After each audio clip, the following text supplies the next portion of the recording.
Sciences Po. Bonsoir à toutes et à tous. Il est 18h35, on va pouvoir commencer. Désolé pour ce petit retard. Merci beaucoup d'être venus. Ça nous fait toujours très plaisir de voir des visages familiers et puis des nouvelles personnes qui se joignent à nous pour les conférences que nous organisons. Donc vraiment, merci du fond du cœur pour votre présence. Merci beaucoup, Monsieur Ferrari, d'avoir accepté notre invitation. Ça nous fait aussi chaud au cœur. Merci beaucoup, Juliette et Gabriel, de vous prêter à l'exercice de l'animation, de la modération de la soirée. On est particulièrement heureux aussi, je ne sais pas si vous l'avez vu, mais il y a un très bel article de Nice Matin, aujourd'hui, qui parle du cycle de conférences organisé par le campus de Sciences Po à Menton et qui commence en parlant de la conférence du jour. Donc là, je pense que les buralistes sont fermés, il est trop tard pour aller se procurer son exemplaire. Mais en tous les cas, voilà, si vous arrivez à le retrouver, sachez qu'il y a un bel article dans le journal aujourd'hui. Et on est particulièrement heureux de l'organisation de cette soirée et de l'accueil de M. Ferrari, au moins à deux titres. Le premier, c'est parce que, comme vous le savez ou pas, mais Sciences Po est une université qui a été fondée en 1872, dont le siège est à Paris. Et depuis maintenant un peu plus de 20 ans, des campus en région ont été créés. Donc il y a Menton, mais il y a aussi 5 autres villes, et puis Paris. Paris est le siège, Paris est la maison mère, c'est de Paris que viennent les ordres. Mais nous organisons cette soirée avant Paris. Figurez-vous que Jérôme Ferrari donnera une grande conférence à Sciences Po à Paris jeudi prochain, le 12. Et nous, on l'a fait avant Paris. Donc ça, on est très fiers de ça. Mais c'est grâce aux collègues parisiens, mais je le dis quand même, donc ça me fait très plaisir. Voilà. Deuxième raison pour laquelle on est très heureux de l'organisation de cette conférence, c'est que ça fait totalement sens pour un écrivain méditerranéen d'une chère île voisine dont on aperçoit le tracé du paysage et du relief par des belles matinées d'hiver. La Corse, et donc pour un campus méditerranéen, ça fait totalement sens de vous accueillir ce soir. Et puis enfin, dernière raison de nous réjouir aujourd'hui, j'ai comme l'impression que la ville de Menton est en train de se spécialiser dans l'accueil de prix Goncourt. Voilà. Et des prix Goncourt avant de les avoir eus et après les avoir eus. Je vous donne un exemple très concret. Nous avons eu la chance d'accueillir à Menton, dans un cycle de conférences organisé avec la ville, Kamel Daoud, le 12 octobre, et il a été le récipiendaire du prix Goncourt le 4 novembre qui a suivi. C'était en 2024. 2024, oui. C'est ça, 2024. Et puis, vous l'avez eu il y a quelques années. Donc voilà, je passe ce message à toutes celles et ceux qui candidateraient au prix Goncourt. Vous êtes les bienvenus à Menton, parce que il paraît que ça porte chance. Voilà. Et en tout cas, vous serez toujours accueillis avec générosité et grand cœur. Donc je nous souhaite à toutes et à tous une très belle soirée, mais en tout cas je n'en doute pas. Comme à chaque fois, Monsieur Goupillou, qui peut-être nous entend, de la librairie Les Mandarins de Roquebrune, nous fait la gentillesse d'être parmi nous et de proposer à la vente des ouvrages écrits ce soir par Jérôme Ferrari. On a de la chance parce que d'habitude on colle à l'actualité éditoriale, donc les livres sont plutôt brochés et donc c'est un autre budget. Aujourd'hui ce sont des livres au format poche. Donc vous n'avez aucune excuse que de vous en procurer un à la sortie et de vous le faire dédicacer.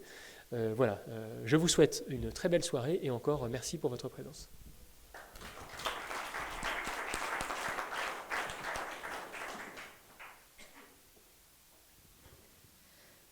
Monsieur Ferrari, vous êtes né en 1968 à Paris, mais vous faites des allers-retours réguliers entre la Corse et le continent, puisque vos parents en sont originaires. Vous avez fait des études de philosophie à la Sorbonne, discipline que vous avez également enseignée à Alger, à Abu Dhabi, à Ajaccio et à l'Hippocagne de Bastia, qui, pour l'anecdote, est dans le même bâtiment où nous avons fait notre lycée, Gabriel et moi. En parallèle, vous entamez une carrière d'écrivain en 2001 avec un recueil de nouvelles intitulé Variété de la mort, aux inspirations nietzschéennes, et vous publiez Aleph Zéro, votre premier roman en 2003, qui met en scène un combat de ces personnages contre des angoisses existentielles. Après avoir reçu en 2009 le prix Landerneau pour Un homme, un animal, abordant le sujet de la violence dans un système capitaliste dans une société en péril, vous publiez en 2012 Le Sermon sur la chute de Rome, qui sera le prix Goncourt de cette année-là, et que nous présenterons plus en détail au fur et à mesure des questions. En 2018, vous publiez également le roman À son image, qui eut le droit à son adaptation par le réalisateur Thierry de Perret.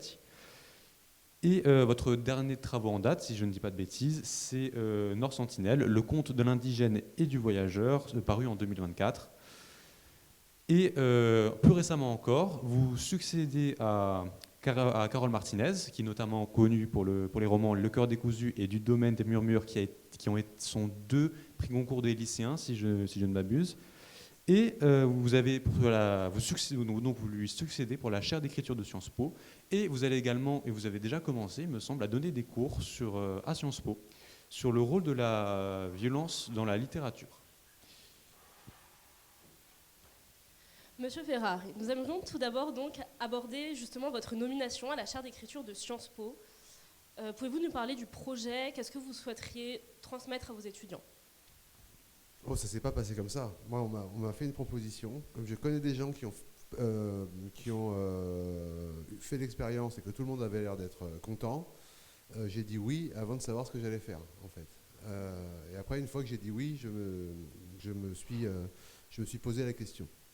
Alors, il s'agit de 2 ateliers, hein. J'ai choisi 2 thèmes. Un qui était la représentation de la violence en littérature, et l'autre c'était la fiction littéraire comme expérience de l'altérité.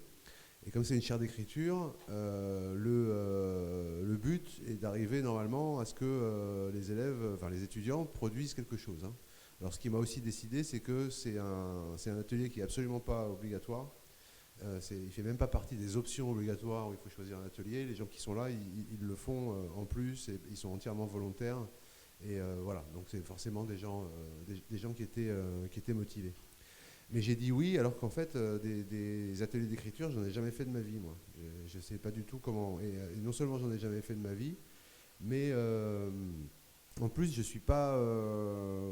Enfin, je suis même persuadé du contraire. Je ne pense pas du tout qu'on puisse. Donner des règles a priori qu'il faudrait suivre pour écrire un texte littéraire. Et que la condition numéro 1 pour écrire, c'est d'être soi-même un lecteur et d'avoir une expérience à travers des textes qu'on a aimés de ce qu'on peut faire avec la langue dans laquelle on écrit, et qu'on ne peut pas deviner tant qu'on n'a pas lu des textes qui font ça. Mais là encore, comme il ne s'agissait pas non plus de les faire écrire tout le temps, là j'ai donné deux cours. Un où j'ai un peu expliqué le champ, dans le thématique assez large d'ailleurs, hein, dans lequel allait se situer notre travail dans chacun des ateliers. Et la deuxième séance qu'on a faite mardi matin a été entièrement consacrée à la lecture de textes que j'ai amenés. Et on va commencer les exercices d'écriture la semaine prochaine. Donc, pour moi, il s'agit autant... et puis, il y a des profils très, très différents parmi les étudiants qui sont inscrits là. Il y en a quelques-uns, ils ont envie d'écrire. Il y en a d'autres, ils ont envie de faire autre chose que des relations internationales pendant 2 heures. Donc, les motivations sont très, très variées. Moi, je pensais que c'était une bonne chose d'abord de partager des discussions autour de textes déjà publiés, et de voir un peu si on pouvait mener à bien un projet pendant ce semestre, hein. J'ai proposé à ceux qui le souhaitaient, en tout cas, de produire une petite nouvelle sur le thème pour la fin du semestre. C'est vraiment, pour moi, une question d'échange. D'échanges autour de textes et autour de problèmes artisanaux d'écriture, pour qu'on voit quels sont les problèmes concrets et pas théoriques et a priori qui se posent dans l'écriture d'un texte. Du coup, une question qui me vient, pour des gens qui font des sciences sociales, cet apport littéraire, qui du coup, de ce que j'ai compris de votre réponse, ça s'écartera un peu du champ purement théorique et ça donne une espèce de pratique, de travail sur cette violence qui serait loin des théories académiciennes. Alors, non, je pense qu'il y a des problèmes théoriques. D'ailleurs, les problèmes théoriques qui se posent en littérature, ils sont pour certains pas bien différents de ceux qui se posent en philosophie. Enfin, pour moi, il y a beaucoup de choses à apprendre dans les romans. C'est pas du tout D'ailleurs, c'est là-dessus que je dois faire mon intervention pour le passage de relais, hein, sur le type de connaissances que peut proposer la littérature. Donc il y a des problèmes qui peuvent se poser de manière théorique, mais qui peuvent pas se résoudre, qui doivent se résoudre dans des choix stylistiques, formels et de. Alors pour être un peu plus concret, moi ce qui me paraît vraiment, alors parce que c'est des expériences que j'ai moi, hein, j'ai écrit en 2010 un roman sur la guerre d'Algérie. On avait fait avec Oliver Roé des textes autour d'exécutions collectives pendant la guerre italo-turque en 1911, enfin, voilà, sur la question de la violence. Il y a pour moi des questions, quand on choisit de la représenter, des questions éthiques qui se posent, notamment comment la représenter adéquatement, pas pour que ce soit acceptable, mais pour éviter de commettre ce qui pour moi serait une espèce de faute morale, de produire quelque chose d'obscène. Et ça, c'est un problème théorique, hein, c'est même un problème qu'on peut formuler philosophiquement de manière assez claire. Mais la réponse qu'on y donne en littérature, c'est pas en la traitant conceptuellement, mais c'est en produisant un texte dans lequel on a essayé d'apporter une solution à ce problème-là, en évitant les écueils posés par l'obscénité, qui consiste précisément à offrir quelque chose d'horrible à la jouissance du lecteur, voilà. Donc je leur ai fait lire, pour l'atelier sur la violence, une série de textes absolument horribles, mais bon, apparemment, ceux qui ont choisi de venir s'inscrire à cet atelier-là, c'est ça qu'ils voulaient, hein, donc ils n'ont pas été déçus. Et pour l'altérité, c'était pareil. Pour moi, le principe, c'est que effectivement, quand on écrit un roman, il ne s'agit pas d'ouvrir une intimité qu'on partage avec le lecteur. Je ne trouve pas ça du tout intéressant. Pour moi, l'écriture d'un roman, ce qui fait que c'est agréable à faire et que c'est... comme lecteur ou en l'écrivant d'ailleurs, c'est de faire une expérience de l'altérité. C'est d'avoir accès à une expérience qui n'est pas la projection de la sienne, ou bien moi quand je lis un roman, j'ai envie d'y retrouver autre chose que mes propres préoccupations. Alors la question, bien sûr, quand on écrit, c'est jusqu'à quel point on peut se mettre à la place de l'autre, quel type d'autre, comment faire pour mettre des propos ou des pensées dans la tête d'un personnage qui n'est pas soi, sans tomber dans l'écueil d'en fait projeter tout ce qu'on est et donc de faire des personnages pas crédibles. Ça aussi, c'est des types de problèmes qu'on résout en écrivant et en voyant comment ça peut se passer. Pour continuer sur le sujet de l'écriture, quand vous écrivez, qu'est-ce que vous cherchez en premier lieu? Comprendre le monde, porter un jugement, ou simplement essayer de le regarder avec le plus de justesse possible? Alors c'est compliqué, on peut déjà écarter une des options que vous m'avez proposées, c'est porter un jugement. Voilà. Là, j'ai pas beaucoup de certitudes concernant ce qu'on peut ou pas faire dans un roman, hein.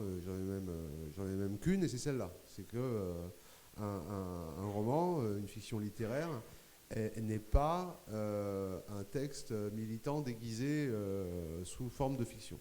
Et j'ai rien contre les textes qui défendent des thèses, mais je pense que si on veut défendre une thèse, le mieux, c'est de le faire directement et pas de s'embêter à créer une histoire et des personnages dont la seule fonction serait de faire passer la thèse en question.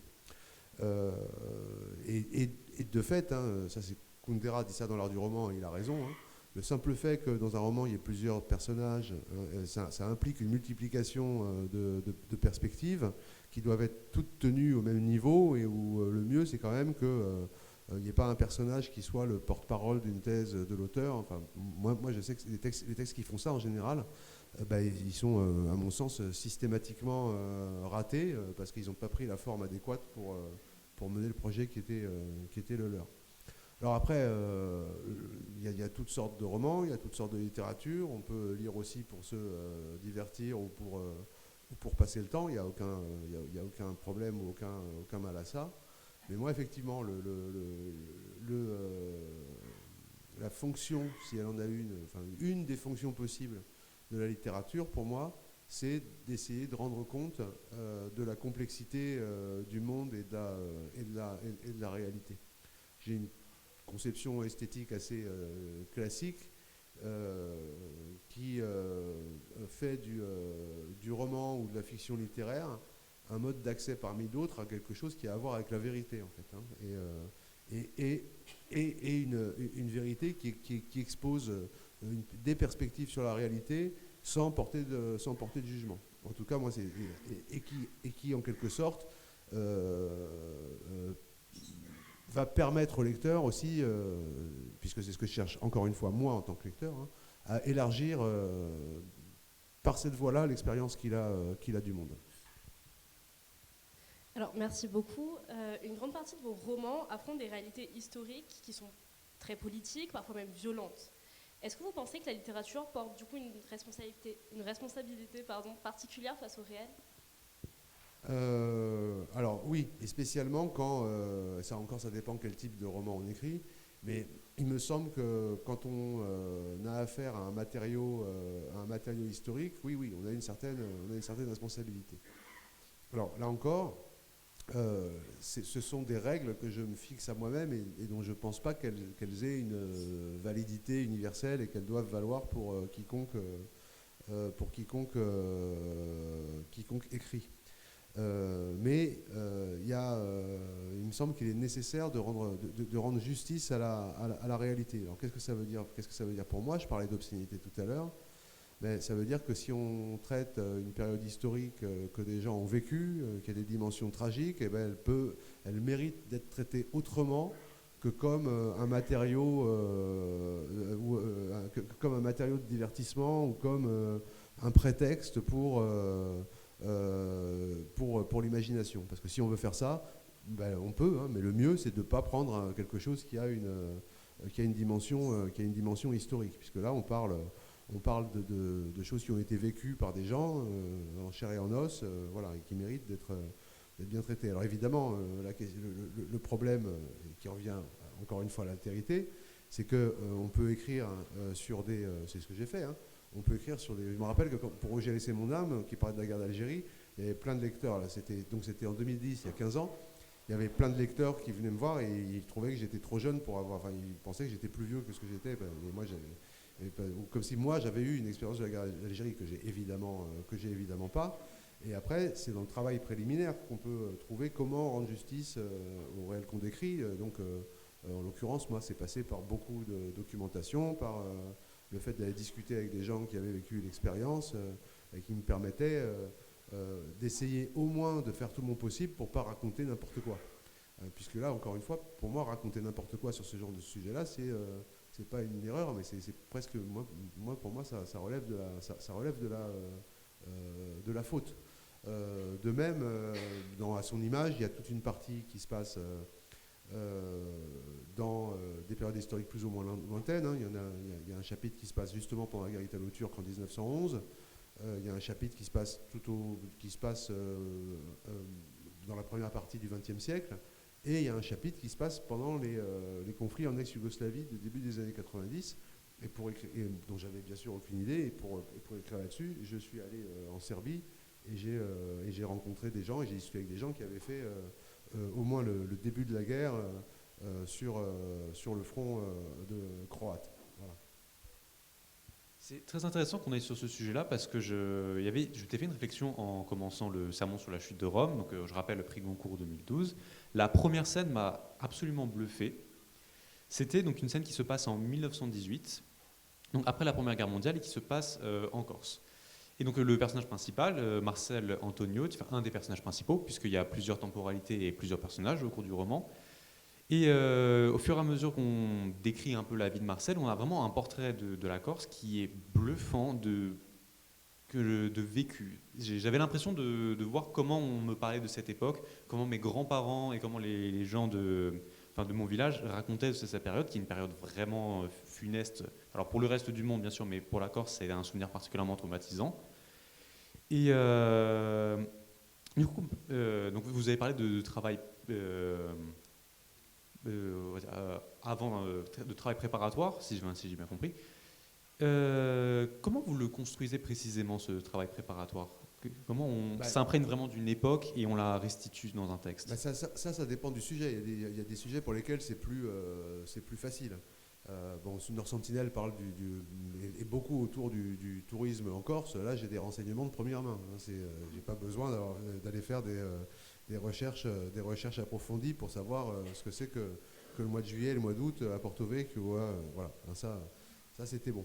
Alors pour 1918, évidemment, j'y étais pas. Et là, bizarrement, j'ai pas fait tant de recherches que ça parce que je crois que c'était tellement quelque chose qui imprégnait tellement, d'un point de vue familial, les discours de chacun, que c'est comme si c'est des choses que j'avais su. Mais j'étais parti d'une photo, la photo qui est décrite au début du sermon sur la chute de Rome, et la copie d'une photo réelle en fait, hein, et je me rappelle très bien la première fois que je l'avais vue, c'est une photo sur laquelle on voit mon arrière-grand-mère et ma grand-mère et ses frères et sœurs.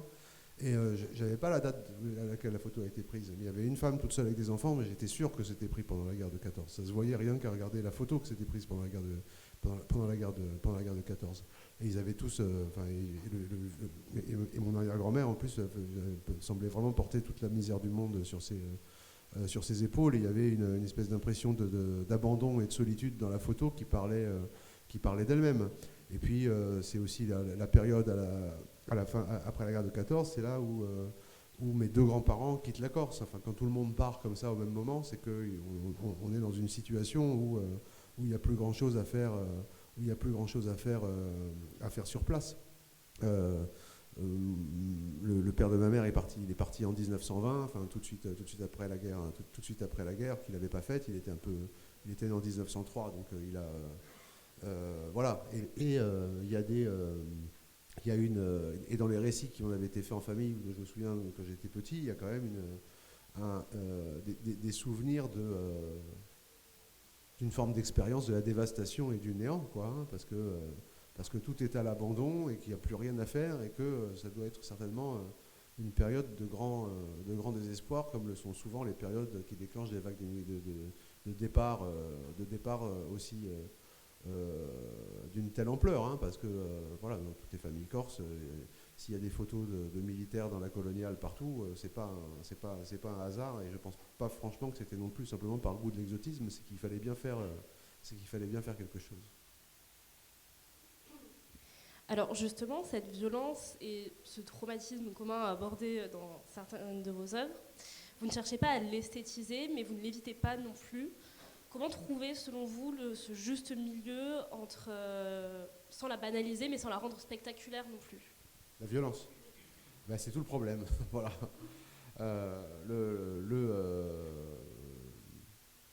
Le problème spécifique de la représentation de la violence est que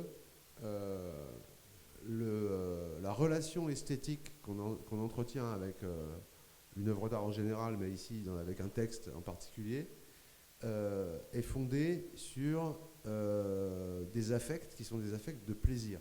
Ça fait plaisir à lire. Et évidemment, si on décrit un texte qui parle de choses horribles, ça pose un problème éthique immédiat de viser le déclenchement de ce genre d'affect.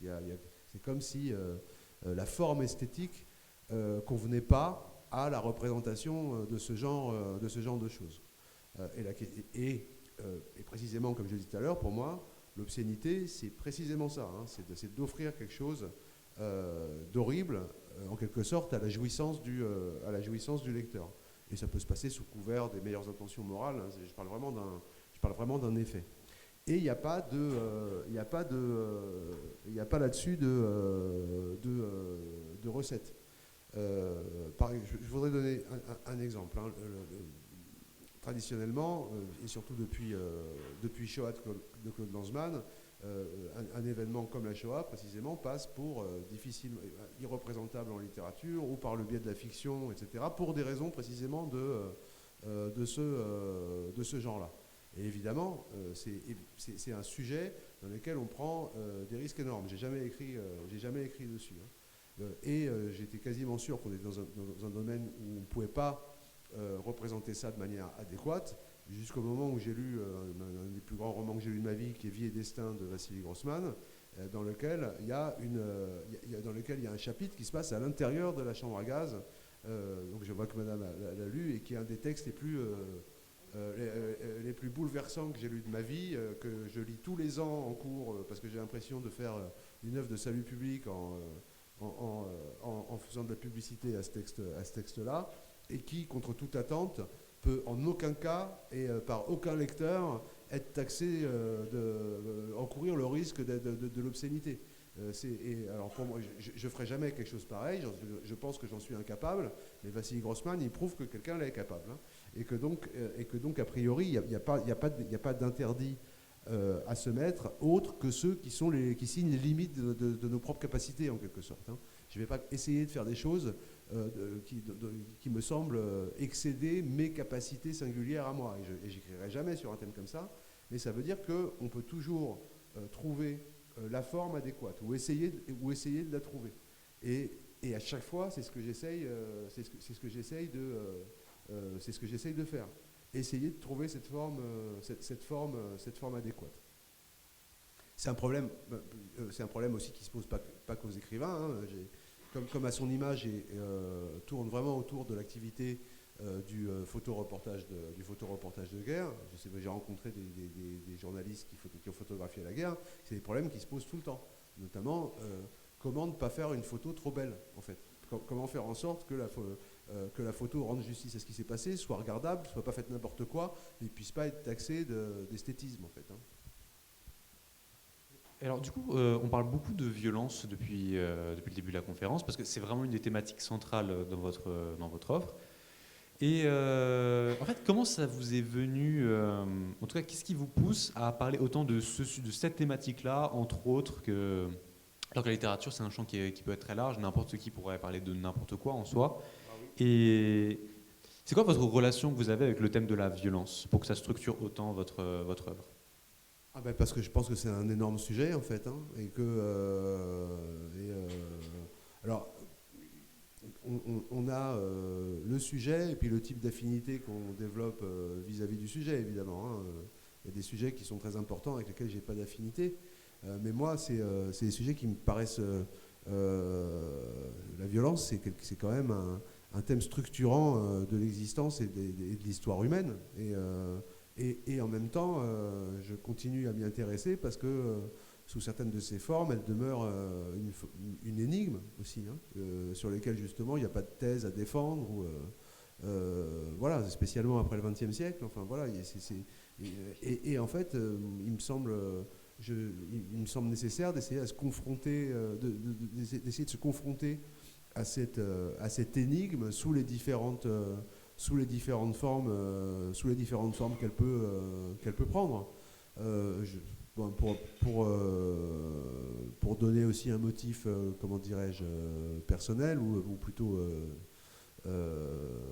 social, c'est aussi peut-être que je ne me serais pas aussi intéressé à la violence si j'étais pas corse, je ne sais pas, mais c'est quand même, c'est quand même pas, c'est quand même des choses dans lesquelles qui avaient beaucoup d'importance. Et puis après, il se trouve que au cours de ma carrière, moi, le premier poste que j'ai eu à l'étranger, c'était l'Algérie.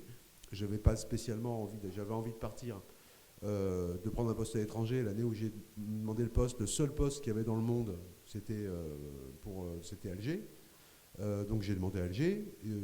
J'ai aucun lien familial d'aucune sorte avec l'Algérie, ce qui était bien parce que j'ai pu partir sans emporter avec moi des attentes ou des désirs qui n'auraient certainement pas manqué d'être cruellement déçus comme le sont chaque fois les désirs humains. Et je suis arrivé en 2003 voilà, et je tombe sur des élèves au lycée qui étaient tous algériens, hein, il y avait pas de... et qui avaient passé leur enfance dans des circonstances historiques absolument abominables. Et voilà, je suis encore retombé là avec... sur une forme de violence, de peur, etc., qui était une énigme. Et voilà, peut-être que j'aurais pu tomber, je sais pas, j'aurais pu aller au Liechtenstein, j'aurais pas eu le même type d'expérience, je suppose. Hein, mais là, c'était Alger et ça m'a ouvert et ça n'a fait que me conforter dans mon, après j'allais dire, c'est pas dans mon goût, hein, mais dans mon dans la certitude que c'était quelque chose d'important, et encore une fois, d'autant plus important que ça conserve, à mes yeux, un côté totalement énigmatique que jusqu'à présent, à mon sens, ni la littérature, ni la philosophie morale ou politique ont réussi ni ne réussiront d'ailleurs à éclaircir tout à fait. Alors, depuis le début de cette conférence, vous avez rappelé plusieurs fois le thème de la photographie. C'est au cœur de votre roman À son image. La photographie est souvent perçue comme une preuve, quelque chose de très objectif. Or, dans le roman, l'image apparaît comme profondément ambiguë. Elle montre, mais elle peut aussi trahir, simplifier ou même mentir. Qu'est-ce qui vous intéresse le plus dans l'ambiguïté de cette image, justement ? Il y a quelque chose qui est propre à la photographie, et peut-être que la naissance de l'intelligence artificielle générative va bouleverser complètement notre rapport aux images à un point qu'on ne peut pas imaginer. Mais au moment où elle est inventée, la photographie, elle a un statut spécifique qui est dû aux modalités de son existence technique, en fait. La photographie, ce qui n'était pas la peinture, hein, une photographie, que ce soit sur une plaque, sur un capteur numérique ou sur une pellicule, c'est la trace matérielle d'un instant qui est conservée littéralement comme une empreinte de main dans de la cire. C'est une trace, c'est pas simplement une image, c'est la trace laissée par des rayons lumineux qui s'inscrivent dans des selles d'argent ou sur un capteur numérique. Donc ça instaure un rapport à la réalité qui n'a pas d'équivalent avant, en fait, hein, qui n'en a pas. Et en plus, ça capture quelque chose qu'on ne vit jamais, c'est un instant, ça arrache un instant au flux du temps. Et la dernière chose, c'est que c'est dans un cadre. Et enfin, une photographie ne dit rien, elle montre quelque chose. C'est compliqué de mentir quand on dit rien, mais la photo peut. Simplement, enfin, les gens qui font de la communication savent très bien comment on doit cadrer une manifestation où il n'y a pas grand monde, ou bien pourquoi ça, c'est pas l'image qui fait quelque chose, c'est notre cerveau. C'est que quand on a quelque chose, on ne peut pas s'empêcher de le resituer dans un schéma interprétatif. Et que la manière dont l'image est faite, elle peut suggérer telle interprétation plutôt que telle autre. C'est pour ça qu'en même temps, c'est une preuve irréfutable. Ce fut une preuve irréfutable. Une photographie, c'est plus le cas maintenant. Bon, quoique la photographie ait été truquée depuis le début. Hein, l'URSS faisait ça bien. Je crois qu'il y a une photo qui était dans tous les livres d'histoire de lycée où on voyait Staline avec 3 dignitaires, puis avec 2, puis avec 1, puis Staline tout seul, hein, suite à des purges successives. Mais pourquoi des gens allaient s'embêter à aller sur les terrains de conflit pour prendre des photos ? Parce que leur travail attestait de la réalité de quelque chose qui se passait et était à ce titre irremplaçable. Hein. C'était une preuve, il s'est passé ça, c'est vrai. Et donc il y a un rapport avec la vérité, et en même temps, étant donné la manière dont elle peut induire une interprétation, ce qui n'est pas illogique d'ailleurs, hein, si j'ai un rapport avec la vérité, j'ai aussi un rapport inévitable et consubstantiel à l'erreur ou au mensonge de ce fait même. Et c'est ça qui m'intéresse. Et puis ce qui m'intéresse encore plus dans la photographie, mais ça c'est quelque chose qui fait que j'ai toujours trouvé les photographies de famille ou les photos extrêmement émouvantes, c'est ce rapport spécial au temps qui fait que je saisis un instant, je le sors du flux du temps, et dès que je l'ai sorti, c'est comme s'il était passé et que je regardais quelque chose qui est là, puisque c'est sous forme d'image, et qui tout en étant là ne reviendra plus jamais. Et il y a un rapport spécial de la photographie pour moi avec la saisie intuitive de l'éphémère, de l'irréversible, qui la rend particulièrement émouvante, même quand elle a été prise il y a 2 minutes. Alors, pour revenir sur le thème de l'altérité, c'est quelque chose qui m'a particulièrement marqué dans le Sermon sur la chute de Rome. C'est qu'on a trois personnages principaux qui partagent des points de vue très différents, une vision du monde qui est assez différente. Et du coup, je fais le rapport avec ce que vous nous avez dit tout à l'heure sur l'exercice que vous faites quand vous écrivez, de vraiment se mettre en altérité et à explorer un maximum de points de vue. Et du coup, c'est un exercice qui est très intéressant, mais qui est sûrement aussi extrêmement difficile. Comment on s'écarte de soi-même et en plus on se confronte on confronte et on incarne dans son écriture parfois des visions du monde qui peuvent être radicalement opposées. Mais c'est ça qui est intéressant. Alors, c'est difficile. En fait, pour tout dire, c'est même impossible, parce que pour adopter vraiment le point de vue de quelqu'un d'autre, il faudrait être quelqu'un d'autre, et ça, comme on sait, c'est raté d'avance. Donc, il y a toujours un côté artificiel. Par contre, ce qu'on peut faire, c'est s'éloigner de soi. Et pour moi, ça a toujours été, encore, je parle que pour moi, ça a toujours été une condition sine qua non de l'écriture. Si j'arrive pas à prendre suffisamment de distance avec ce que j'écris, je peux pas le faire. Et du coup, cette distance, je dois la prendre bon, je prends un exemple. Dans le Sermon sur la chute de Rome, il y a un des personnages qui partage à peu près l'essentiel de mes caractéristiques biographiques. Sur le papier, c'est pareil, sauf que moi, j'ai jamais ouvert de bar. Voilà. Il naît dans une famille corse en banlieue parisienne, il rentre en Corse quand il a 20 ans, voilà, c'est exact. Et ça, c'est ce qui m'est arrivé à moi. Il fait les mêmes études que moi, enfin bon, c'est ce qui m'est arrivé à moi. C'est ce qui m'est arrivé à moi, et donc, pour que je puisse écrire, il faut que ce personnage qui partage ses caractéristiques biographiques avec moi cesse d'être moi. Et que quand je décris, je dois, d'une manière ou d'une autre, me donner l'impression que je parle de quelqu'un d'autre que de moi. Et que donc, et plus le personnage doit m'être est censé m'être spontanément proche et partager une intimité avec moi, plus je dois faire un effort pour le rendre étranger et différent. Et le processus, il est exactement l'inverse quand on doit décrire quelqu'un qui n'a rien à voir avec soi. C'est-à-dire qu'il s'agit de prendre quelqu'un qui va défendre un point de vue ou avoir une vision du monde qui est extrêmement éloignée de la sienne. Et il faut, d'une certaine manière, pour pouvoir parler en le rendant crédible, faire que cette vision du monde étrangère, on lui injecte quelque chose d'intime. Et c'est cette espèce de va-et-vient qui consiste à éloigner ce qui est proche et à rapprocher ce qui est loin, qui moi, me permet de faire les textes et d'adopter plusieurs points de vue. Mais je pense que le plus dur, c'est vraiment d'éloigner ce qui est intime à soi au début. On a plutôt tendance à écrire son journal intime au début.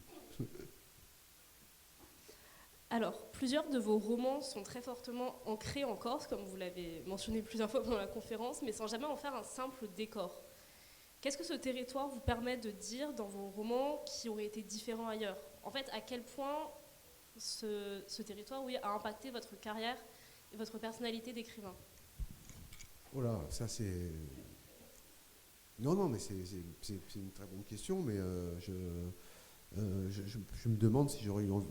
C'est toujours des questions contrefactuelles auxquelles on ne peut pas avoir de réponse, hein, mais je me demande si j'aurais même eu envie d'écrire. Enfin, bon. Il y avait... il me semble quand même que,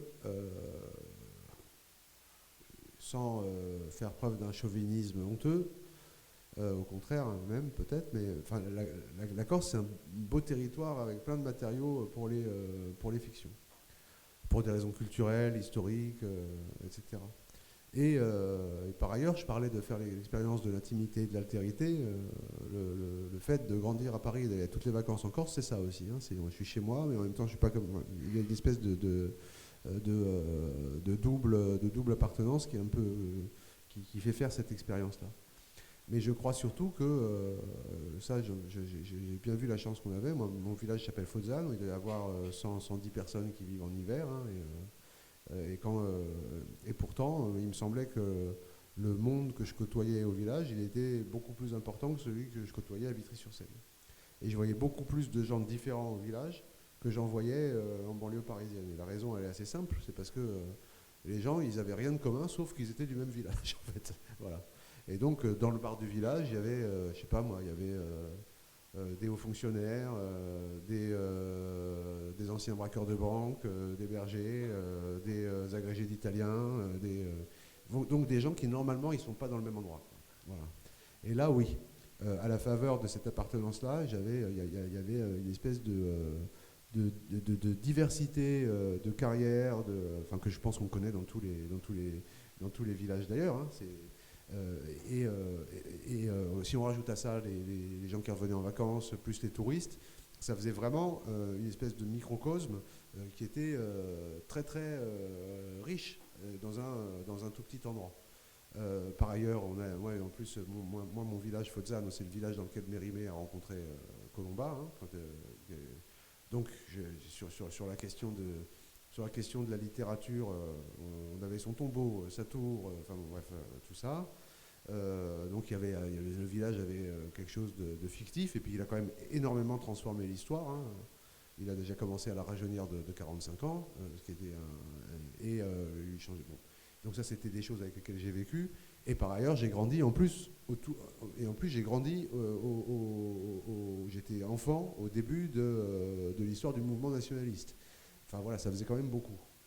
Et tout ça, ça faisait quand même des tas d'histoires potentielles qui couvraient un champ assez énorme.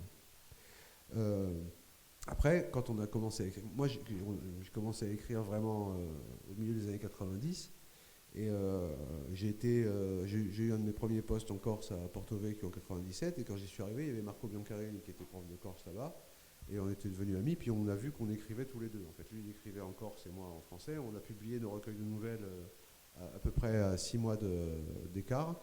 Moi, je l'ai publié en France. Donc, c'est lui qui a publié Prioneri en premier. Moi, tout était écrit en corse et moi, j'ai tout traduit. Et on a publié son recueil de nouvelles en bilingue. Puis après, on a sorti le mien. Et là, j'ai vu, alors qu'on ne se connaissait pas avant, hein, qu'on était un peu, qu'on avait des points communs dans nos thématiques et dans ce qui nous importait aussi. Et ce qui nous importait sans qu'on ait discuté tous les deux, c'était que de sortir un peu la littérature corse du folklore, et du folklore qu'on s'imposait à nous-mêmes. Hein. C'est-à-dire d'une espèce de mythification de passé qui n'a pas existé, ou de traits identitaires anciens qui cachaient la triste et triviale réalité, à savoir que Porto Vecchio, c'est une station balnéaire. Hein, et que la réalité n'était pas celle des bandits d'honneur, mais d'une boîte de nuit de 5000 personnes à Vianotte. Voilà, hein. Et de ça, personne ne parlait. Et encore, on parlait de justice au réel. Ben, le réel, c'était ça aussi. Le réel, c'était ça. Le réel, c'était un désert glacial pendant 8 mois et un enfer brûlant pendant 4, 2 même. Hein. C'était cette espèce de changement schizophrénique des saisons entre la frénésie et l'apathie. Et ça, c'était une réalité qui nous paraissait plus intéressante que le mythe, parce que justement parce qu'elle était réelle. Alors, du coup, ouais, pour revenir sur le surtourisme, il y a une citation dans Nord Sentinelle que j'aime beaucoup. Je cite: dans la rue en contrebas, le petit train touristique avance à 20 à l'heure. S'y entassent des débiles, car comment qualifier des adultes qui acceptent en toute connaissance de cause de prendre place dans ce véhicule du déshonneur et de la honte? Alors c'est une citation que je trouve très très drôle et à laquelle, sans forcément complètement m'identifier, c'est quelque chose qui est vraiment complètement. C'est quelque chose qu'on peut comprendre. Le surtourisme, c'est quelque chose qui est vraiment beaucoup débattu en Corse, qui fait énormément polémique. Et entre Corse, c'est vraiment un sujet de. C'est une problématique qui est assez importante. Et du coup, comme j'ai pas envie de dire dénonciation, parce que vous l'avez dit, c'est pas du militantisme, mais c'est une description qui est quand même marquée par certaines perceptions négatives. Oui. Mais du coup, à votre avis, est-ce que le tourisme peut être raisonnable? Parce qu'après, en plus, ce qui est intéressant dans Nord Sentinelle et dans le sermon sur la chute de Rome, c'est que le tourisme, c'est pas non plus vu complètement comme une fatalité, mais c'est aussi une occasion pour certains personnages de se faire de l'argent, et il y a une certaine complaisance quand même, enfin des locaux. Oui, non, mais d'abord, alors là, dans le passage que vous avez lu, l'énigme, c'est pas le tourisme, c'est le petit train que j'ai. Bon, bref. Il y en a partout. J'ai des amis allemands, ils m'ont dit il y a un petit train à Wuppertal. Enfin, je pense que personne ne connaît Wuppertal, mais c'est pas l'endroit où on penserait. C'est pas le premier endroit où on penserait à mettre un petit train touristique. Et ben, il y en a un. Voilà, il y en a un à Ajaccio, il y en a un partout. Voilà. Bon, mais ça, c'est un des mystères que je ne percerai pas non plus, mais voilà. Alors, moi, ce qui m'intéressait dans cette histoire, c'est pas il y a quelque chose dont les gens profitent.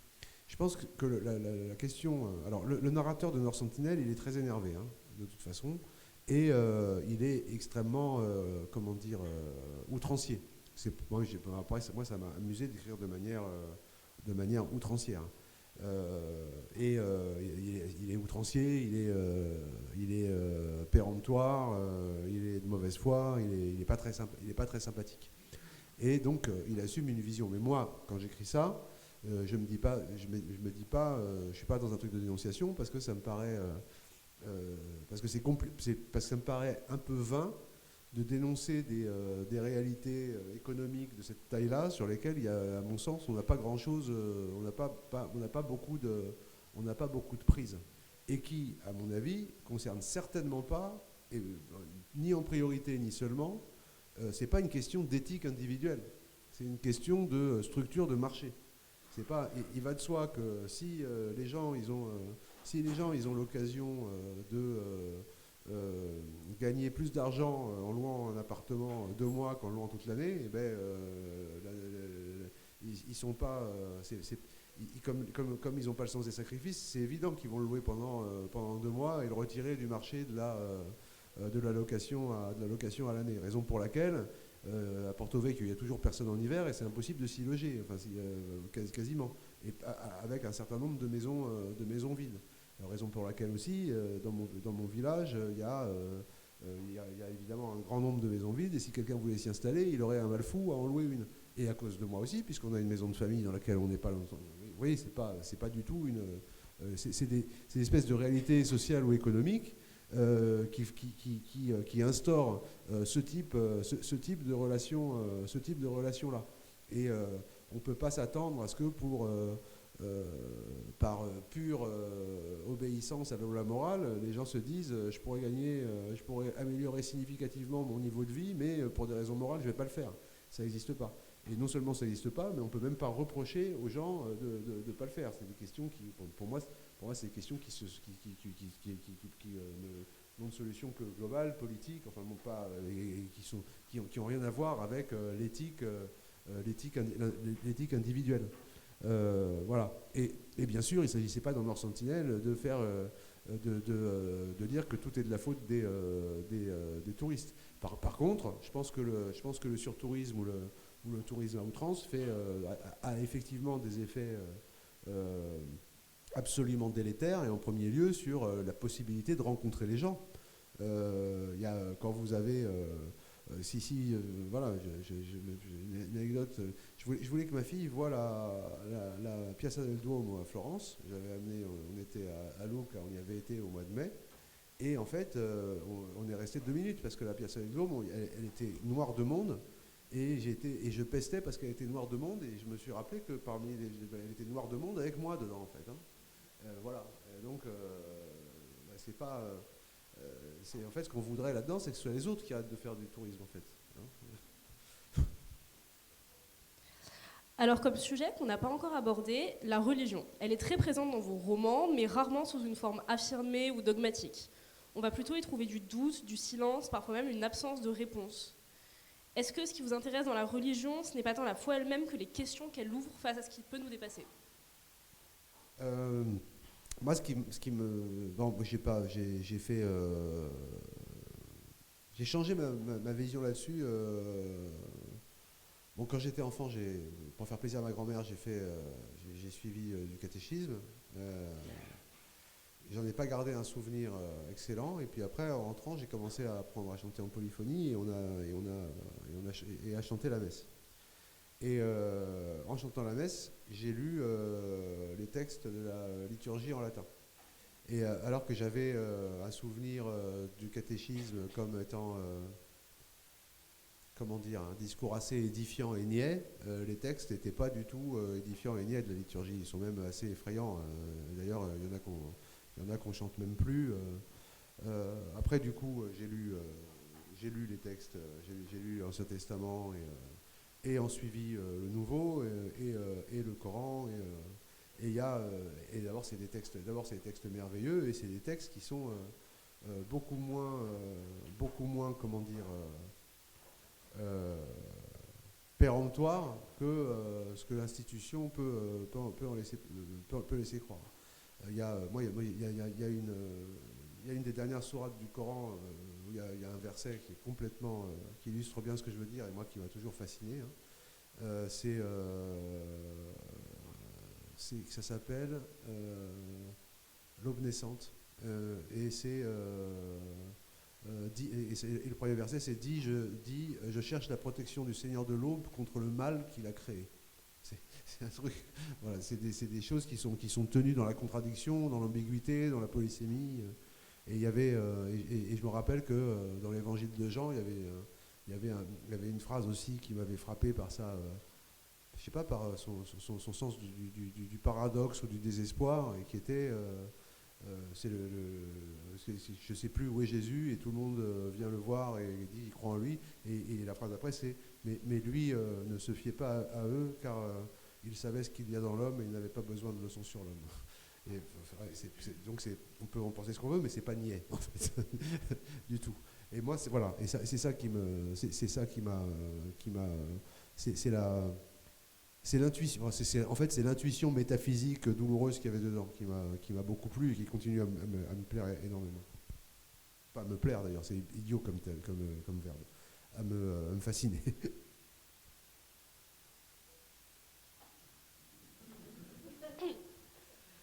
Il faut manager le temps aussi.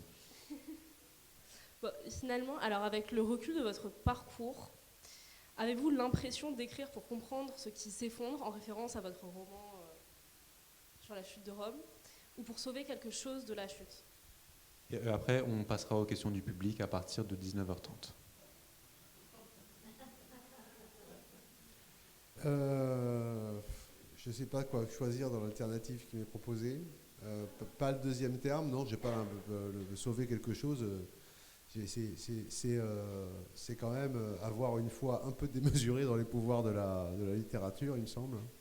Je ne suis pas sûr que la littérature puisse sauver quoi que ce soit. Ni qu'elle en ait, ni que ce soit sa fonction, ni qu'elle en ait la puissance. Oui, essayer de comprendre sans doute, mais après, je ne sais pas, c'est même compliqué parce que pourquoi écrire? C'est bizarre d'écrire des romans quand on essaie de comprendre quelque chose. C'est une manière de, mais sans doute, comme je le disais au début, c'est une forme de compréhension. Je suis même pas sûr je crois même pas trop à cette histoire de chute. Moi. Je pense pas qu'on soit à un point où on a des problèmes qui sont les nôtres, qui se posent de manière nouvelle, mais je suis pas un prophète de la décadence. Hein.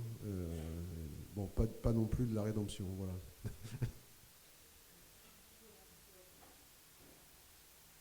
On vous remercie pour vos réponses très intéressantes à nos questions. Et maintenant, on va laisser place au public. Et du coup, si vous avez une question, je vous en prie, levez la main et je vais passer le micro.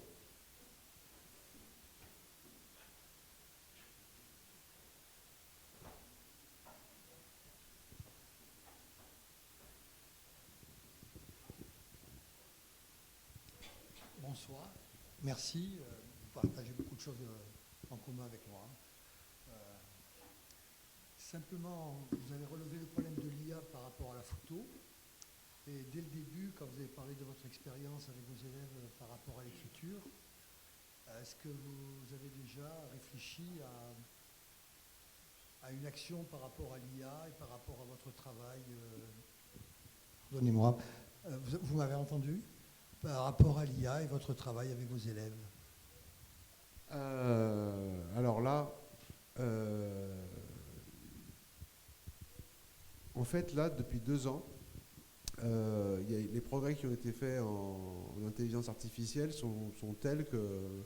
Moi, je m'en suis rendu compte, je fais un peu de photos, et j'ai vu que des tâches qui étaient très difficiles à faire avant, supprimer une canette, et là, que non seulement elles se font en 2 secondes, mais qu'en plus on peut rajouter des personnages ou des choses dedans sans qu'on puisse rien voir, et juste en demandant un prompt à Photoshop qui est même pas bon, j'ai été un peu sidéré, donc maintenant je me garde bien d'essayer de prévoir ce que pourra ou pourra pas faire l'intelligence artificielle dans l'avenir.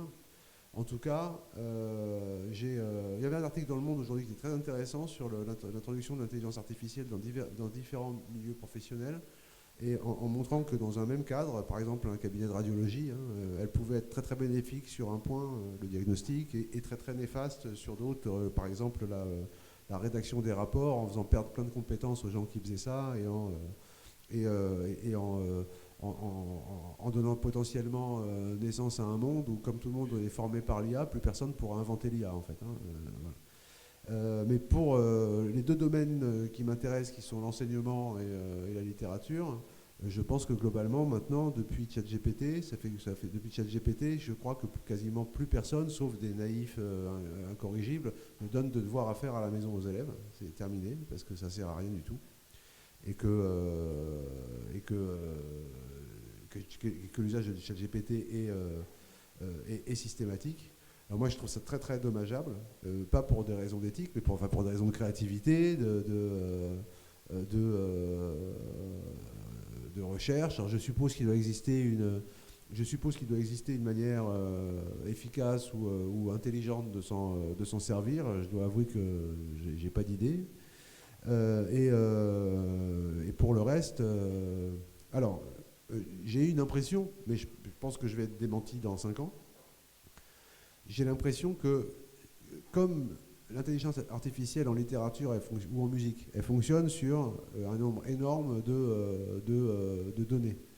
Elle peut pour l'instant pas faire plus que fabriquer quelque chose à partir de ce qu'elle connaît. En même temps, peut-être que nous aussi on fait ça, et pas plus. Hein. J'en sais rien justement.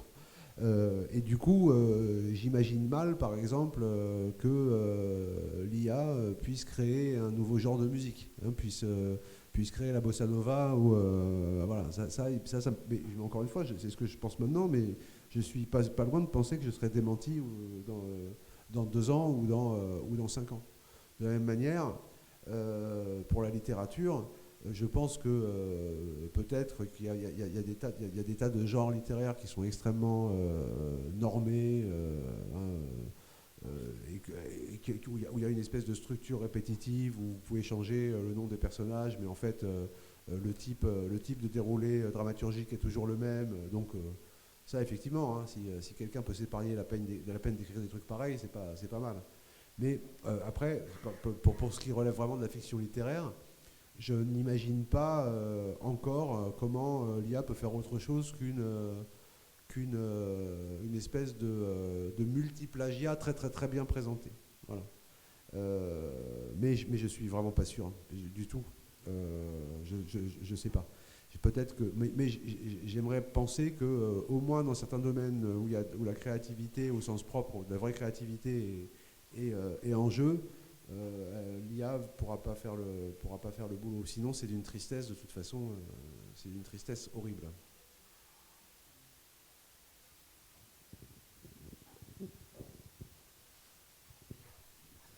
Comment ont été reçus vos livres situés en Corse, dans votre village, par exemple? Est-ce que vous êtes considéré comme quelqu'un qui a un regard un peu extérieur, puisque vous le disiez, vous n'êtes pas né en Corse, vous y êtes venu? Comment... Non, au village, parce que j'ai été, enfin, je n'y suis pas né, mais enfin, j'y vais depuis que je suis né, en fait. On y allait tout le temps. En plus, moi, mon père, il travaillait à Air France. Ça veut dire qu'on payait quasiment rien les billets d'avion. Donc, inutile de vous dire qu'au village, j'y étais à toutes les vacances de tout le temps. Comment ça a été reçu? Moi, mes premiers textes et ceux de Marco ont été très très mal reçus, hein, très mal. Je pense que quand Variété de la mort est sorti, il y avait des gens, ils s'inquiétaient que j'ai leurs enfants en cours, hein, en fait, hein, et qui sont venus me le faire savoir. Après, après, les gens se sont un peu calmés, parce qu'en fait, c'est vrai que les premiers textes qu'on avait fait avec Marco étaient assez iconoclastes et on n'avait pas voulu, c'était pas d'une volonté consciente de provocation, mais je comprends qu'ils aient pu être reçus comme étant provocateurs. Après, les choses se sont à peu près calmées et pour le prix Goncourt, ça a quand même bien fait passer les. Je sais plus. Quelqu'un au village avait appelé ma sœur en lui disant « T'as vu, on a le prix Goncourt ». Moi, j'adore ça. Hein. J'étais assez d'accord avec la formulation d'ailleurs en plus. Donc ça s'est passé plutôt très bien. Mieux au village qu'ailleurs en fait. Hein.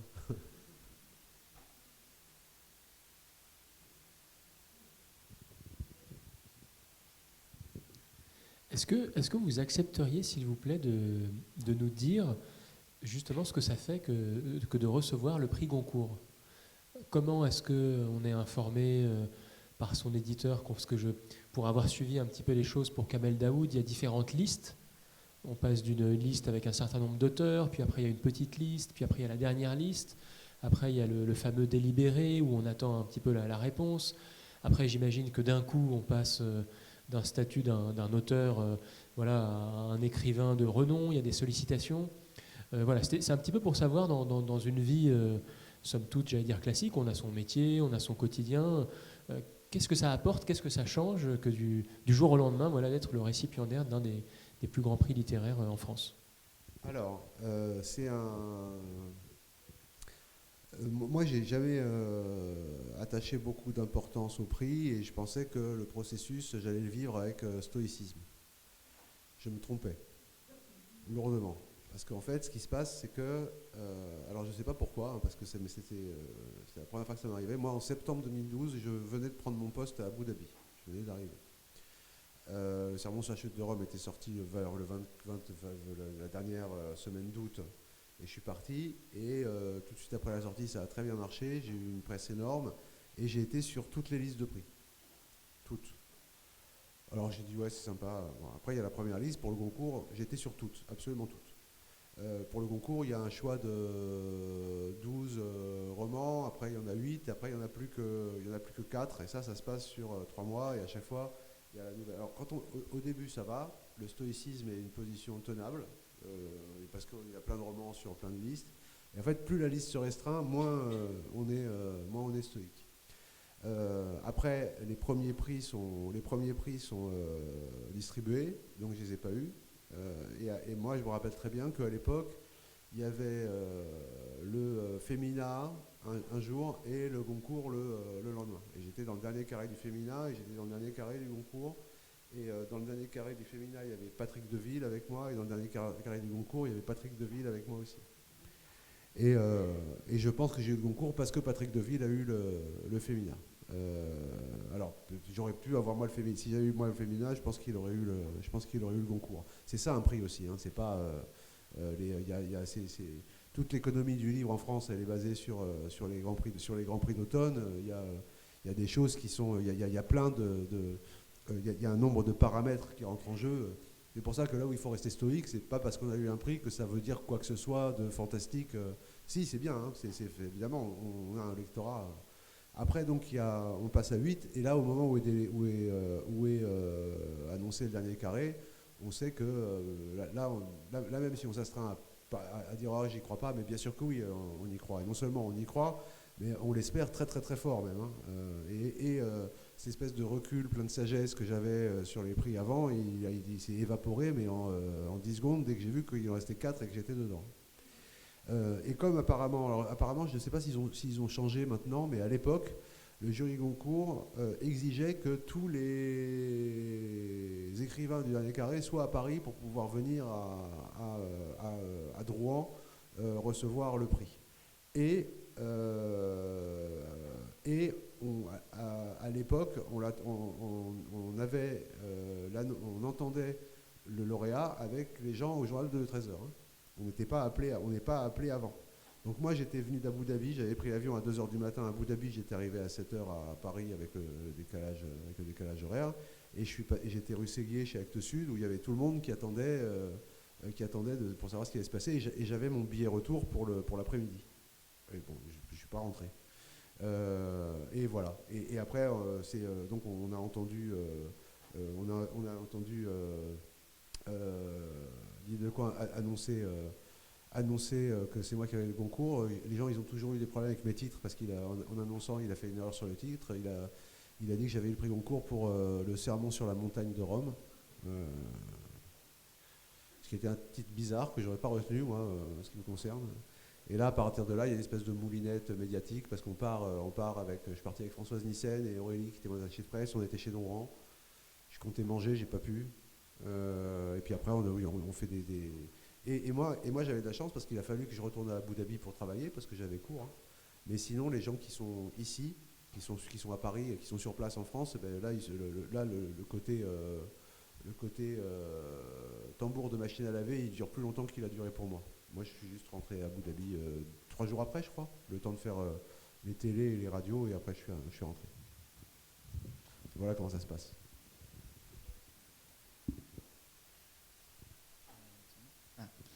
C'est un peu autour de la question de recevoir un prix Goncourt aussi, mais c'est vrai qu'avec la renommée, il y a aussi beaucoup d'attentes du public par rapport à ce qui peut suivre dans votre carrière d'écrivain.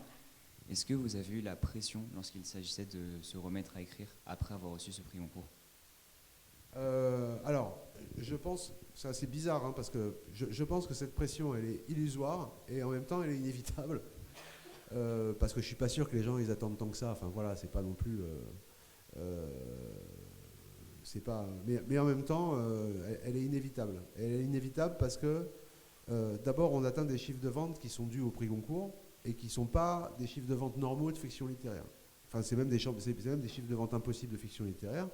Et c'est simplement parce que on devient tout de suite un cadeau de Noël facile possible. Donc ça, et là, on sait à coup sûr qu'on est beaucoup plus acheté que lu en fait, hein, et que on est sans doute le roman, il est offert à des gens qui auraient certainement préféré des AirPods, voilà.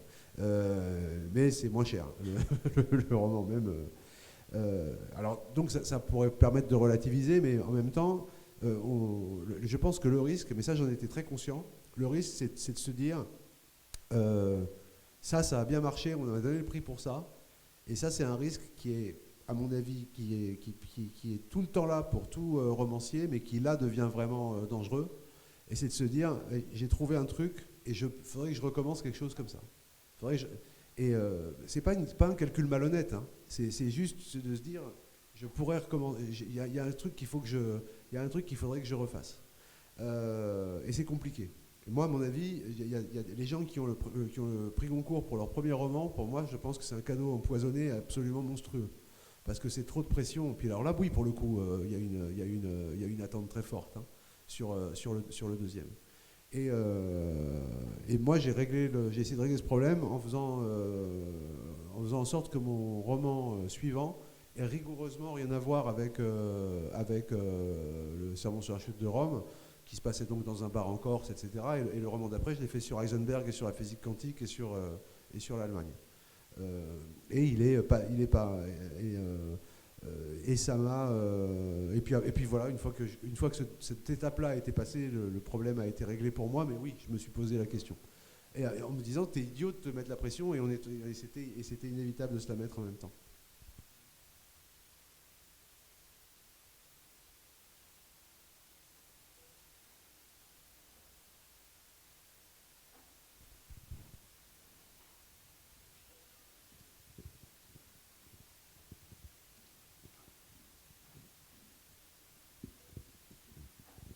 Bonjour. Alors, moi, je pensais revenir sur des éléments de ce que vous avez dit aujourd'hui, ou peut-être que j'ai pas forcément bien compris votre pensée, donc ça m'intéresserait vraiment beaucoup de pouvoir mieux comprendre sur le rapport en tant que romancier que vous pensez devoir entretenir dans vos romans à la question de l'engagement, de la défense de certaines thèses, mais aussi le rapport à la vérité, puisque vous avez parlé tout à l'heure de l'importance d'une certaine fidélité à la vérité.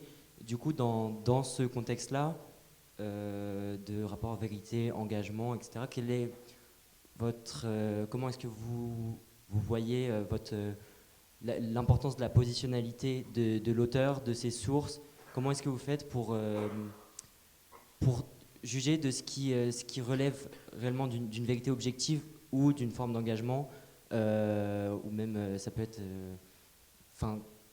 gérer avec vos billets, voilà, tout ce sujet-là, le rapport entre vérité, engagement, positionnalité de l'auteur. Je n'ai pas bien compris quelle était votre idée et votre opinion.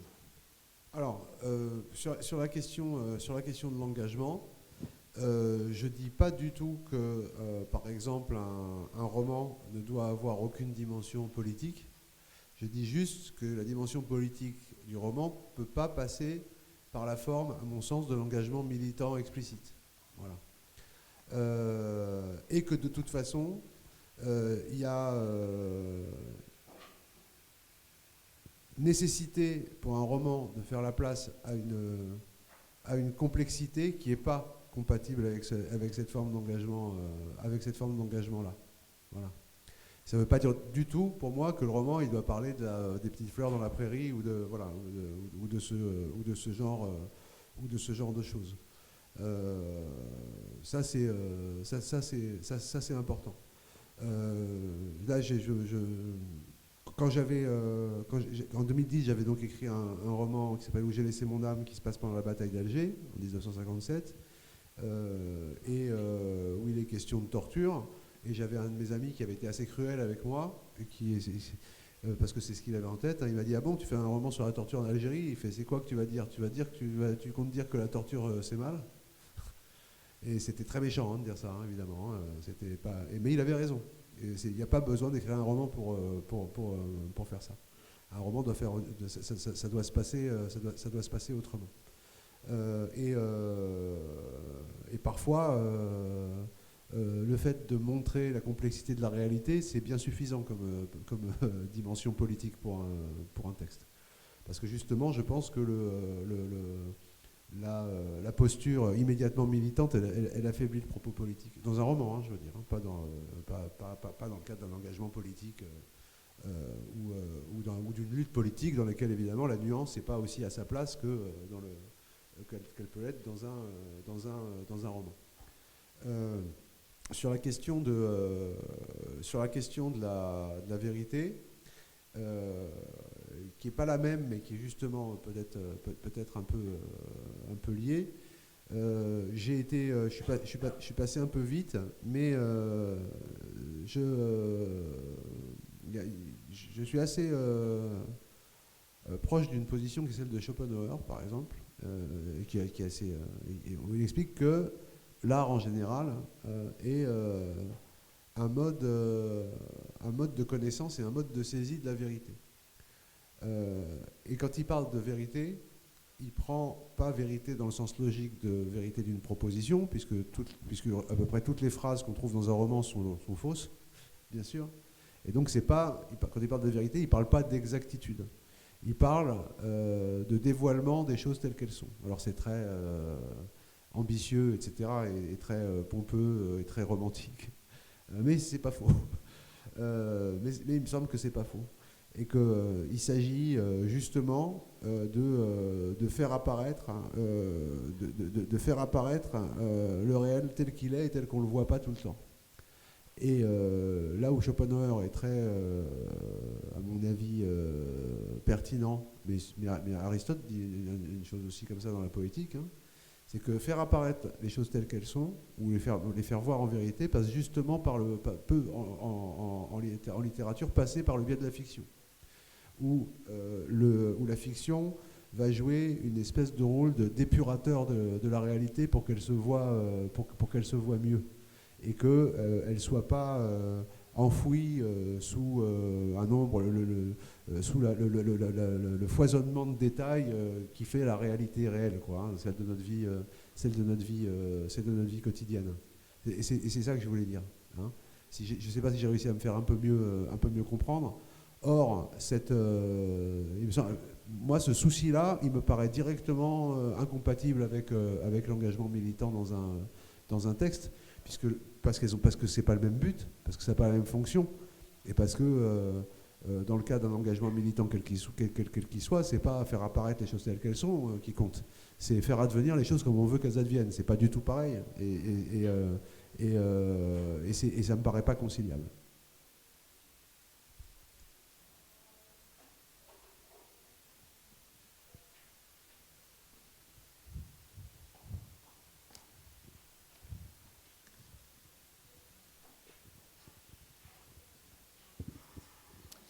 Bonsoir, merci beaucoup d'être venu sur notre formidable campus.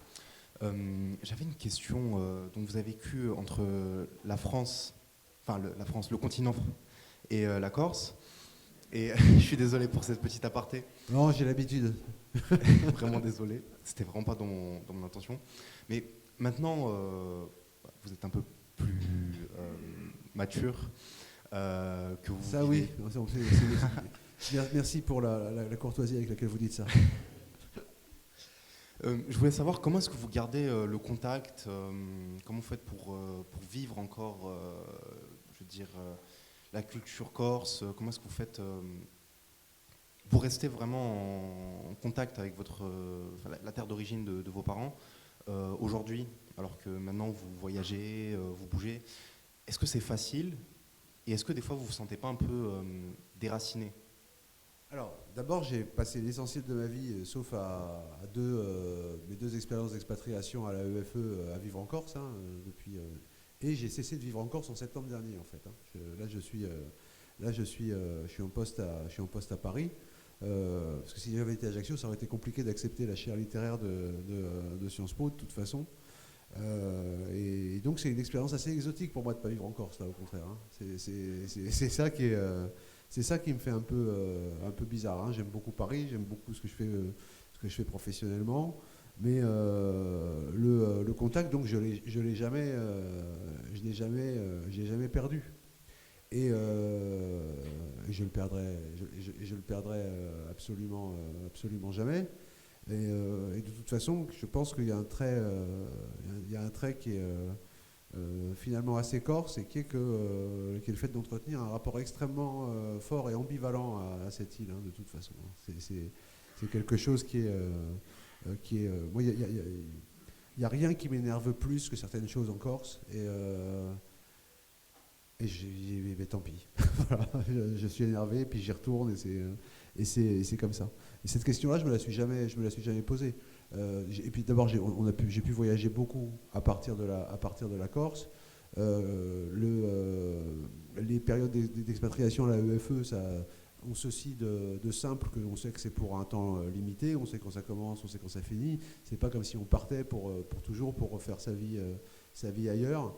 Donc il n'y a pas réellement d'expérience de déracinement. Ou pas définitif, quoi. On est mis dans un pot ailleurs, quoi, avant d'être replacé de là où on a été, là où on est parti. Et par ailleurs, moi j'ai toujours eu beaucoup besoin de partir un peu pour le plaisir de revenir. Hein. Ça c'est sûr. J'ai toujours eu un peu la bougeotte pour ça.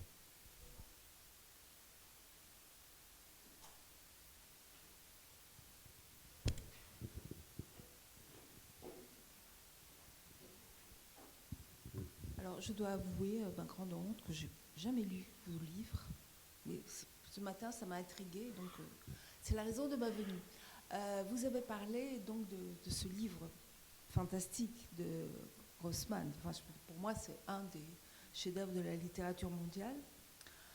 Et Grossman arrive à parler de violence extrême. Bon, ce chapitre sur la chambre à gaz, cet enfant qui accompagnait donc Auschwitz est terrifiant, mais comme quand il parle de Stalingrad aussi, mais ce qu'il y a, c'est que, comme d'autres auteurs russes, et je pense à Chamalov dans le récit de la Kolyma, c'est tellement poétique qu'au premier abord, on se laisse porter, et c'est après qu'on se rend compte de la violence extrême de ce qui s'est passé, de ce qu'il décrit, Stalingrad, ok, mais bien sûr, le passage sur Auschwitz, c'est au-delà de l'imaginaire. Et donc cette violence qui est innée à l'homme, hein, donc moi je suis expert auprès de l'UICN, l'Union internationale de la conservation de la nature, et c'est nous les hommes qui sommes violents. Les animaux, ils sont pas violents. C'est uniquement par nécessité qu'ils vont tuer pour manger. Nous, on tue par plaisir. Les hommes tuent par plaisir quelquefois. Alors, je suis d'accord avec vous sur le fait que vraiment Vie et Destin, c'est un chef-d'œuvre de la littérature universelle. Bon, là, les récits de la Kolyma aussi, d'ailleurs. Moi, justement, je me suis vraiment posé beaucoup la question comment il fait. J'ai pas l'impression que ce soit un exercice dans lequel il poétise une violence dont on se rend compte qu'après. Moi, je me rappelle très très bien que quand j'ai lu Vie et Destin pour la première fois et que je suis arrivé à ce passage-là, j'ai fini le chapitre, j'ai posé le livre et j'ai pas pu continuer à lire. J'ai pas eu cet effet retard dont vous parlez. Mais après m'être posé de très nombreuses fois la question comment il fait une chose pareille, je pense que ce qui se passe, c'est pas qu'il poétise ou qu'il esthétise, hein, ce qui serait sans doute une faute, hein, c'est que j'ai l'impression qu'il y a chez Vassili Grossman une espèce de quelque chose qui relève peut-être de la sainteté, parce que ce type qui parle d'une réalité qu'il a vécue lui-même, hein, puisqu'il était à Stalingrad, il est arrivé à Treblinka, il était à Berlin en 1945, il est passé par tout ça, et il y a dans ses textes quelque chose qui les sauve, et qui est que ça déborde d'un amour si total et pur de l'humanité que voilà,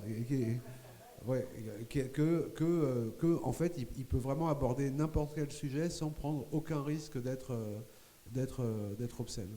Et je crois que sur quelque chose de formel, je ne sais pas si d'autres personnes connaissent Vie et Destin dans la salle. Il y a le chapitre qui est juste après la chambre à gaz. Il y a Sofia Osipovna et David qui sont en train... Et il fait une énumération, il parle de ses yeux qui avaient lu La logique de Hegel, qui avaient vu des oies dans la campagne de Kursk. Il fait une espèce de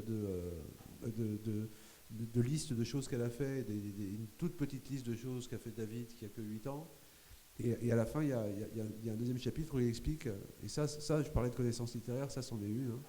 Il explique qu'est-ce que c'est que quand quelqu'un meurt, et il parle du fait que quand quelqu'un meurt, les étoiles se sont éteintes, le soleil s'est éteint, c'est-à-dire l'univers tel qu'il était vu par un esprit singulier.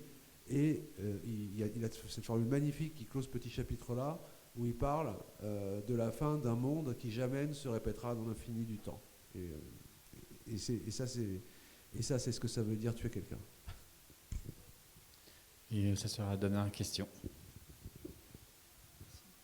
Bon, merci à vous trois de votre intervention. Tout ce que vous dites m'interpelle par rapport à Didier Huberman sur Derrière l'image. Alors, je vais essayer d'être bref, mais c'est vrai que la violence peut introduire du trauma peut introduire de l'image. Et en thérapie, quand il y a image, il y a trauma, souvent, pour celui qui reçoit ce récit. Est-ce que vous avez conscience, quand vous écrivez, de ce décalage par rapport justement à l'image que ça va produire? Alors ça paraît naïf cette question, parce que je pense que oui, mais comment vous travaillez cette articulation entre ce qui est écrit et l'image qui va être reçue par l'autre? Quand vous parlez d'image, oui. d'image mentale? Oui, tout à fait. Un trauma, c'est évident. Alors ça, c'est... Merci. Ça, c'est quelque chose qui est absolument... c'est quelque chose qui est absolument imprévisible, en fait, parce que le même agencement de mots dans le même texte va produire sur une singularité précise des images qui ont rien à voir. D'autant que je suis à peu près certain qu'il y a des lecteurs qui se forment beaucoup d'images, d'autres qui n'en ont pas besoin, qui peuvent rester au niveau de la conceptualisation écrite. Je ne sais même pas ce que je fais moi en tant que lecteur. Je suis pas, c'est plutôt des schémas. Bref, j'ai pas. Et moi, en ce qui me concerne, par exemple, je suis pas très visuel. Par exemple, quand j'écris, j'ai pas du tout d'image dans la tête de à quoi ressemblent mes personnages. J'en ai aucune idée. C'est la raison pour laquelle là j'ai eu un roman qui a été adapté au cinéma. J'ai pas été déçu puisque j'ai vu la tête de mes personnages, mais ça aurait été stupide de dire ah non mais ils n'ont pas la même tête que celle qu'ils avaient dans mon esprit. Enfin c'est quand même pas une. Mais moi ils n'en avaient pas des têtes dans mon esprit, donc j'étais assez ouvert. Et après je pense que quand un texte est fort, je pense encore une fois à celui de il opère à un niveau où il n'a pas besoin de susciter d'image et où il parle où il touche l'affectivité d'une manière à sa manière de texte à lui, sans passer par la médiation d'une image produite. Et où les seules images qu'il y a, c'est les métaphores, quoi, mais qui sont donc des images poétiques et pas nécessairement des choses qui suscitent une représentation iconique mentale. C'est donc la fin de cette conférence. Merci beaucoup. Nous vous remercions.